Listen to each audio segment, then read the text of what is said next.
Today, let's learn what is exposure triangle.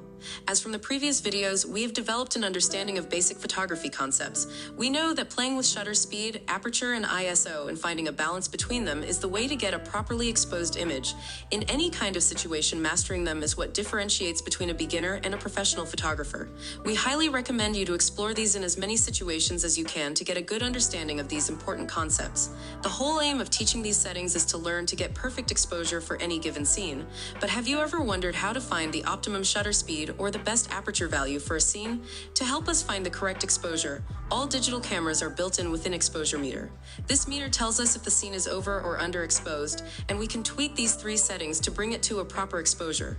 This scale shows us the state of exposure for optimal exposure according to the cameras. It has to be right in the middle at 0 when, the further it is from the center, the more settings we need to tweak to get right exposure. Each step on the scale is known as a stop. When the photo is overexposed, you can say that we need to bring it down 1, 2, or 3 stops to expose the photo properly. Now we can play with shutter speed, aperture, or ISO to move towards the center to get the correct exposure. Let's look at a few examples to understand exactly how this works. In this situation, the light was not good. We placed the subject in the middle of the frame with shutter speed 1 by 160 of a second at an aperture value of 5 and ISO at 320. Take a look at the exposure meter.